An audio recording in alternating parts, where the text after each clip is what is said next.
And welcome back to Let's Play Disgaea, Hour of Darkness. Last time, the War of the Netherworld commenced. This time, we're going to continue it. Since last time, I just made a few upgrades to everyone, just bought them some new armor. Oh, and before I forget, I actually got some new hospital prizes. Muscle World, Chaos Orb, and that's actually really lucky, that's rare. Rarely are items you get from the hospital any rarity other than normal. There's actually a walkthrough on GameFAQs that erroneously states that hospital items cannot be anything other than normal, but as you just saw there, that is not the case. Who knows, maybe that guy was just really unlucky. But, let's, switch around our equipment. Royal Ring, next, treasure upgrade. I think I might have erroneously stated that between Pravda Pendant and Testament there were no other, treasure-type equipments, but obviously I am wrong. It's not the first time I said something that was in error. And yeah, that's all set up for us now. Well, actually, I also want to equip that Chaos Orb in Muscle World. Let's see. Give the Chaos Orb to Flan. It's a nice boost. And who could use the new muscle? There we go. So yeah, some decent upgrades all around.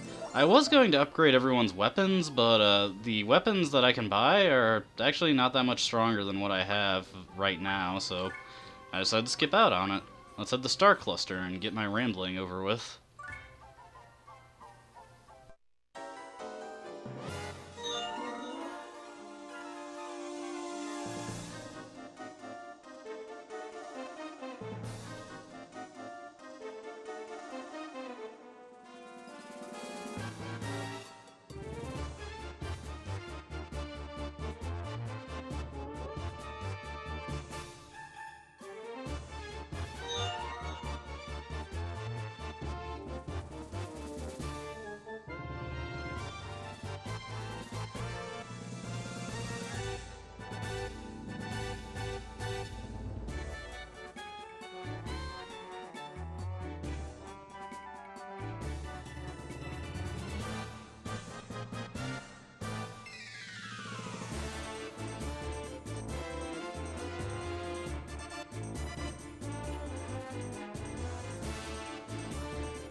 So, it looks like we've learned Volcanus' stake in everything. He's initiating this war to basically cause a huge weakening of the human and the demon world, and allows him to establish himself as supreme ruler. I kind of bungled the explanation there, but you've probably gotten used to me bungling explanations. Anyways, this is a very obnoxious map. Ally damage 20% and invincibility on the main area, and enemy boost plus 50% down here. And yeah, the invincibility does not give us protection from the ally damage, so what we need to do is get someone over here really quickly so we can bust these geo symbols. So, gonna be setting up a pretty big tower. Let's get this started.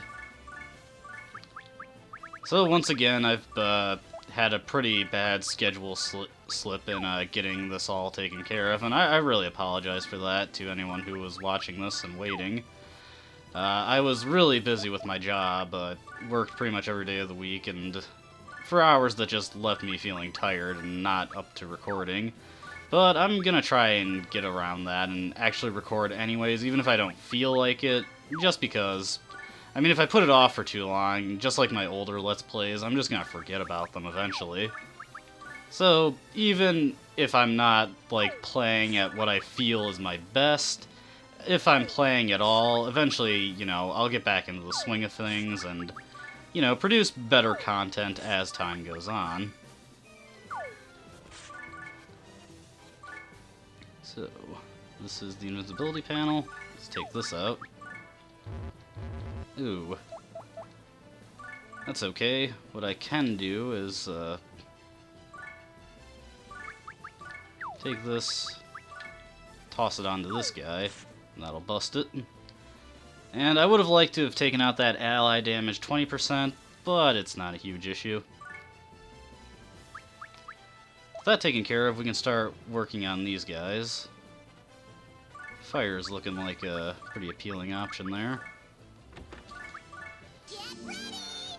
I am probably going to get beat up pretty badly, and my weaker characters like Guts and Helena are probably going to be taken out this turn, just because this is a pretty sucky map. There's not really much you can do to get this done in a way that will leave you well off to deal with these guys. But it happens. It is best to have your character standing in the enemy boost 50% panels if you can, just because the way it will organize it all is that guys will be less likely to step in the panels themselves and instead try to attack you from the ally damage area.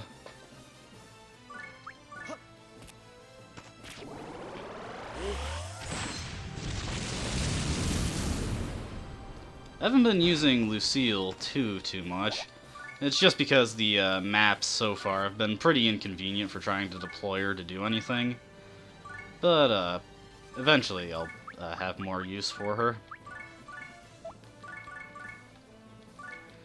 Especially towards the end of the game, in the final chapters, having characters who you can have just stand back and buff up your main fighters, that's really handy for boss fights. The final chapter of this game is pretty much just a constant stream of boss fights.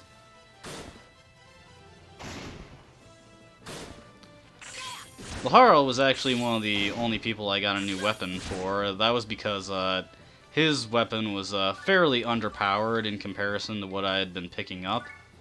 So I got something that I had gotten as a reward from one of the maps that I cleared. I believe it was from Prinnyland. Ugh. Oh well. Gonna eat some more damage because of that, but luckily, without having to worry about these guys being invincible, they're much easier to deal with. The trick is figuring out what's the best way to dispatch them. These guys are both weak to wind. So once again, Flan is going to prove her mettle. You know, I don't know why I tried to destroy that geopanel by busting it with a throw. Laharl could have just destroyed the thing, but that's what happens when you don't play in a while. You tend to forget the sensible approach to everything.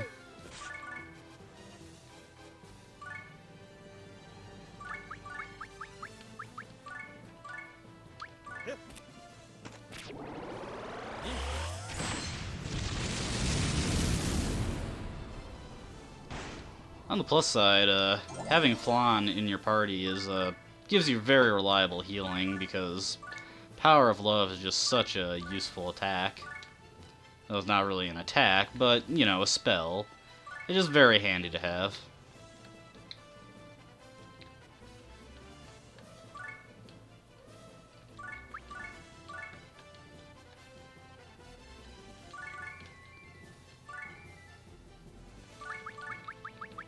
Is this guy weak to fire? No. Yeah. Once you take out the invincibility panel, this map actually isn't too bad. These guys aren't terribly strong. Most of them are wielding axes, as you can see, which is just less effective for these soldiers. Surprisingly enough, Laharl might actually bite it this turn. But we'll see. Oh, Gordon's definitely gonna take it out. Or be taken out, rather.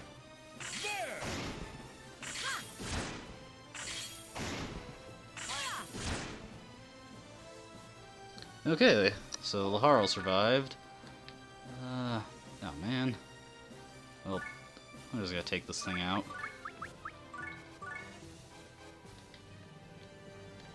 And...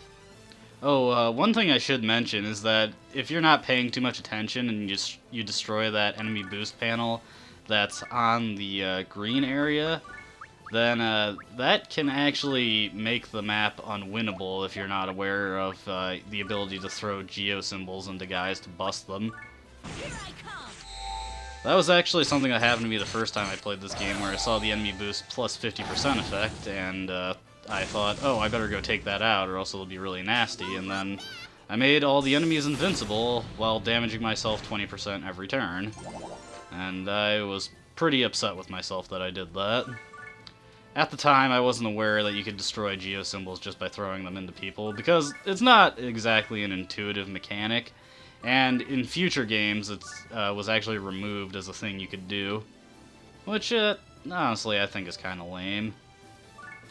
It creates some more interesting solutions being able to do that, I think.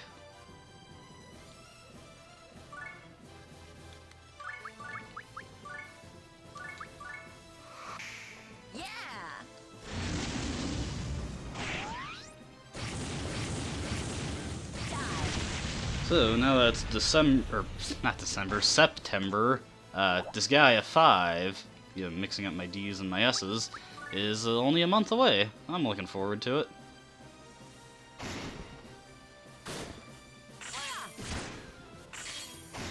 Ah, Laharl bit the dust. How ironic, I suppose. Man, that guy has a lot of HP. I didn't even think about it until now, but he's been taking quite a beating.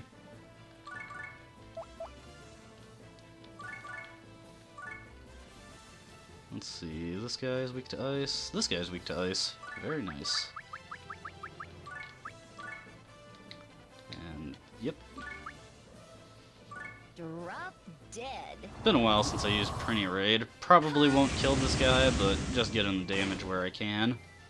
I won't hold back. I will say, Etna's doing a lot better in this playthrough than I was expecting. Usually when I use her, she does not do very well in comparison to the rest of my team. In fact, I think the last time I played this game, I just used a generic female warrior over Etna for spears. And honestly, she didn't really face much more trouble than Etna did. That's a shame, because I do like Etna in this game. I think she's a very fun character. Just not as good as Laharl, and has some pretty poor special attacks.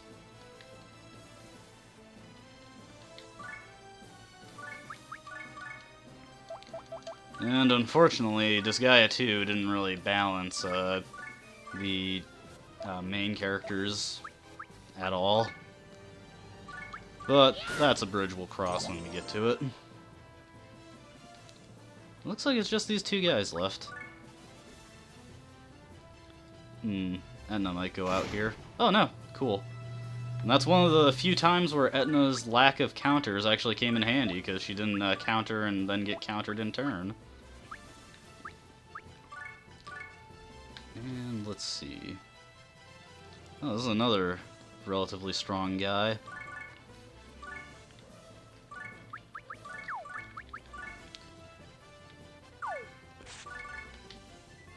I just noticed that he's still standing on the enemy boost panel.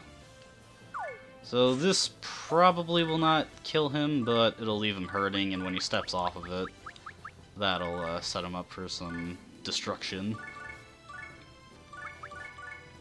Alright, I guess end turn. That's everything I could have done in this turn, really.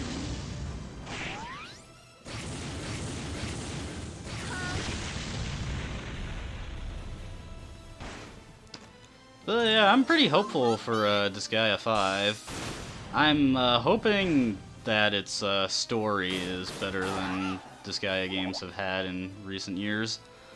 Honestly, I think this game has the best story out of all the Disgaea games. The other ones just haven't quite been able to recapture the charm this game has, I feel. Which isn't to say they have bad stories, it's just generally they're not as good. I don't particularly care for the story in 2 or 3 for that matter. And I liked 4's story a bit, but still nowhere near on the level as I like this game's story. I believe I mentioned this at the start of the LP, but this is easily one of my favorite games of all time. Drop dead. There was a time, like, maybe maybe a year or so ago back that I planned on Let's Playing this game, and I was actually really brushed up on all the mechanics, and I knew a lot of stuff about it. But I just never got around to it. But now I'm doing it, and I'm enjoying myself. Okay, let's go heal up, and I believe the next fight is the last one of the chapter, so we'll have a nice boss fight to round things out. It's been a while since Laharl's been taken out of the fight. Doesn't happen too often. Alright, Stellar Graveyard, Sidereal Rift, let's go.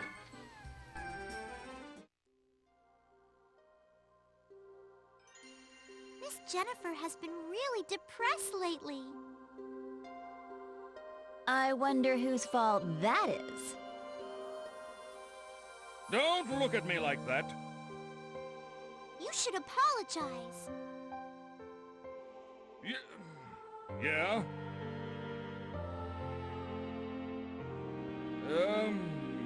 Jennifer?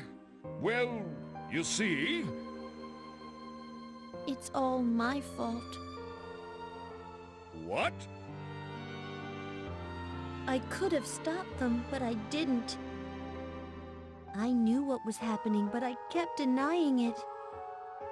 If only I was stronger. What do you mean, Jennifer? What are you talking about? Who's there? Well done, Overlord. I thought it completely masked my presence. You too, getting this close without me noticing. It's an honor to hear such praise from you. My purpose was to settle things with Gordon, but now you've caught my attention. And what have you got in mind? You ask the obvious. Mano a mano. We shall speak with our fists. Alright, so time to fight off against Curtis. And let's see, he's got some buddies helping him out, which I suppose is fair, since we've got a squadron of 10 to go up against him. But as you can see, he's not too bad. Got a decent amount of attack power, really, and otherwise his stats are pretty average across the board. I had considered building up my thief so that I could steal his equipment and make this fight a bit easier, but I didn't really feel like just taking all that time to do it. Otherwise, these guys aren't too different from the EDF soldiers we've been facing so far, and I've kind of been having Laharl hold back so far, just because he's a fair deal higher level than the rest of my characters. But in this fight, it's a lot of up-close and personal combat, so I really can't afford to do that. So I am going to be having him take quite a few hits in at the enemies in order to keep things pretty even with them.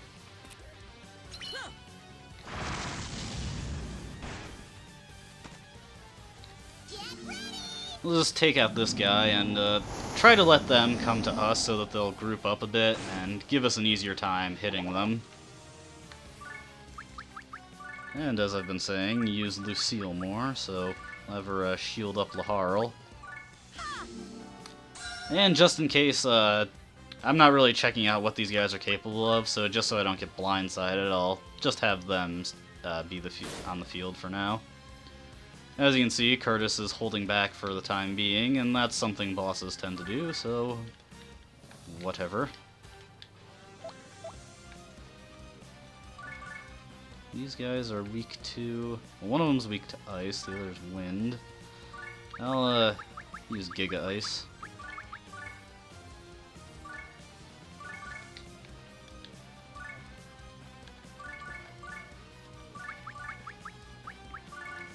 Hopefully if I do everything right, I can take out all these guys that I'm attacking in this turn.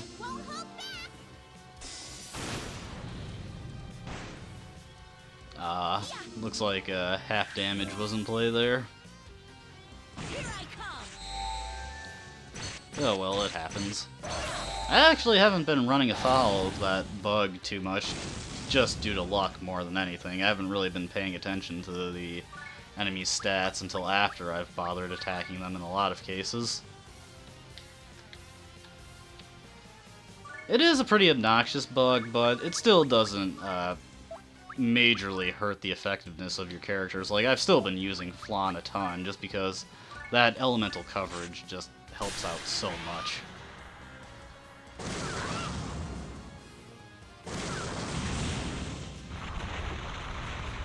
But this is going pretty well. I'm taking out these guys before they can really make a significant dent in my forces. I'll have my weaker characters toss the stronger ones up to the foreground. And they'll do the action.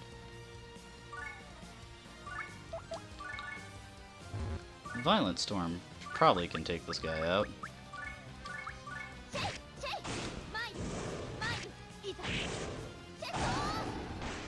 Yes. I was a bit worried there, but looks like my worries were unfounded. I just noticed I actually don't have the Horse Wiener put on anyone, but that's not something I was terribly interested in using too much anyways. I probably will use it a bit more once the level differences really start to become an issue, but for now, not something I'm terribly concerned with. If you're curious, I have the Horse Wiener equipped on one of my monster characters that I use for item worlding.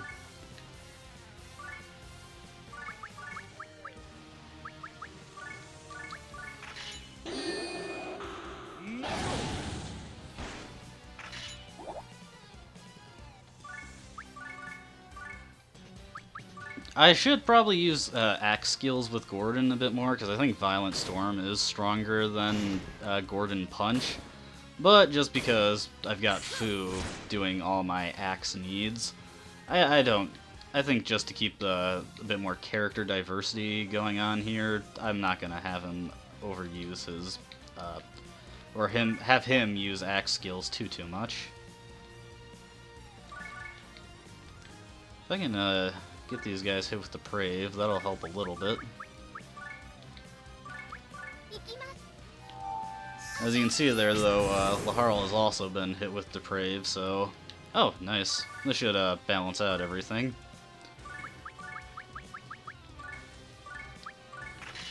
It does really suck when you get hit with status effects, just because the enemy had a weapon that happened to have the specialist that inflicts the corresponding status effect. But nothing I get terribly broken up about. Especially for a guy as strong as Laharl. Don't underestimate Deprave in future titles, though. In this game, it's pretty weak, but in future Disgaea games, it's a very nasty status effect. I've heard, I don't know if it's Disgaea 2 or after Disgaea 2 where it halves your stats, but that's what it does in most other Disgaea games. Although in this game's direct sequel, Brighter Darkness, there's this one ability that reverses what status effects do, and combine that with the Deprave status effect, and that's a pretty powerful combo. I need to get back to that game. I got pretty far, got a few level 9,999s, and was making some good progress in the item world. As you can see, Curtis is making a push towards us. And then I just kinda stopped playing it. I was a little frustrated with the game. Brighter Darkness is actually probably one of the worst QA jobs NIS has done for a Disgaea game. There are a pretty large number of game-crashing bugs in it. Some that have been patched out, but some that still persist.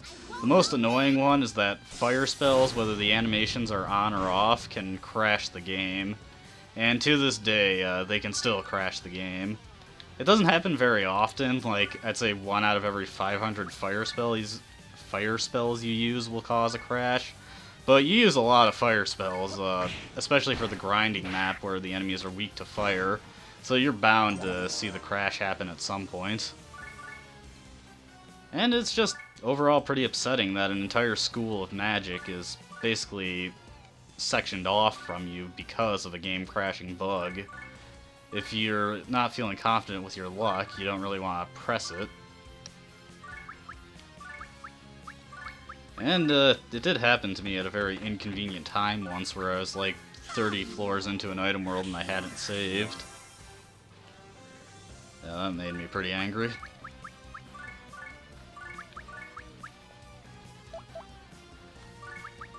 Gotta check their weaknesses every time, just because they're randomized. Here I come!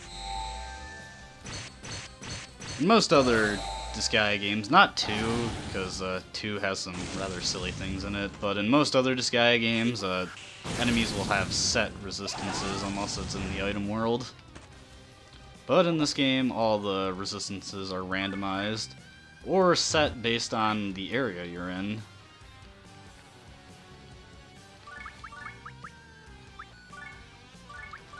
Let's rock! I'm surprised how smoothly this boss fight is going. These enemies are pretty decently strong and can really mess you up if you give them the chance. Is that taking a turn yet?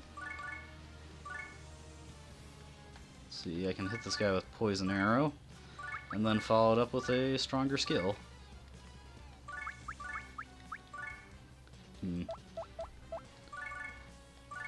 Here we go, this should do it. And that just leaves Curtis. So yeah, if you have all your characters rush in at the start of the fight, you can very easily get surrounded, and these guys will really lay into you. I didn't really give them a chance to show it off, but they're pretty strong, and your weaker characters won't stand a chance.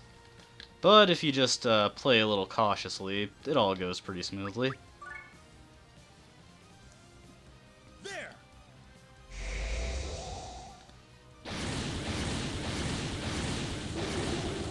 Looks like Gordon's going to be taken out by his rival. Had Gordon not fallen asleep, I probably would have tried to have him get the KO on Curtis, but alas, I couldn't get it to happen.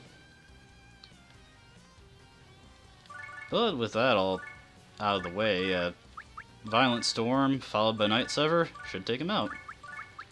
So, say bye-bye, Curtis. You Cyborg 002 knockoff. Here I come! We didn't get to see too many of Curtis's skills, though. I hope we get a chance to see more of them later. I mean, Curtis does seem like the kind of guy who you won't beat the first fight. You'll fight him again, of course. But I suppose we'll see in the future. Not bad. What's wrong? Why are you holding back? I'm ready to get serious, but I don't want to injure the VIP. What? Who's he talking about? Has he fallen in love with me? Oh, sweet. Where'd you get that idea? What the? Why is the ground shaking? That's the space battleship Gargantua!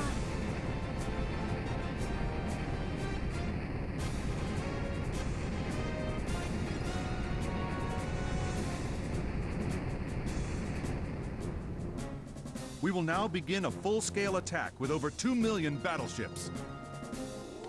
But before that... Ah! Your father awaits you, Jennifer. Come with me. Father? I thought her parents passed away when she was a child.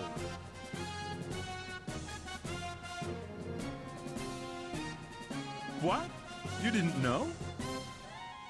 She is General Carter's foster child. What?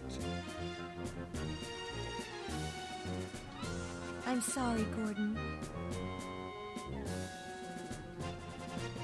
What Curtis said is true. I was adopted by General Carter and raised as his child. He was a kind man. I always believed that he loved me. But that couldn't have been further from the truth. He raised me only so he could use me. If you're going to complain about your father, tell him yourself. My orders are simply to bring you back alive. He wants to use me again? It doesn't matter anymore.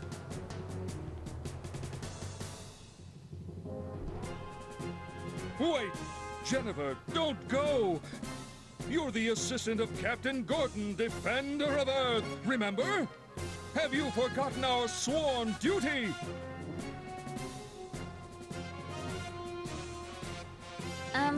Didn't you dismiss her? Shut up. Don't dig up the past. I retracted that. Jennifer, it doesn't matter if you're Carter's daughter or not. As the assistant to the Defender of Earth, listen to your heart. What is right? What do you believe in? And what will you do right now? Gordon. Enough talk. Gordon, Overlord, I'd like to settle this once and for all. If you want Jennifer back, then find a way aboard the Gargantua. Until then, see ya. Jennifer! Jennifer!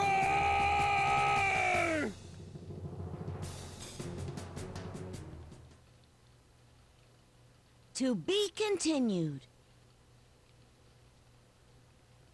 Since this is a two-parter, there's no in-between episode bumper. So, we'll continue the War of the Netherworld in the next episode. I hope you enjoyed watching, and I hope to see you next time. But until then, have a nice day, and I'll see you on the flip side. See ya.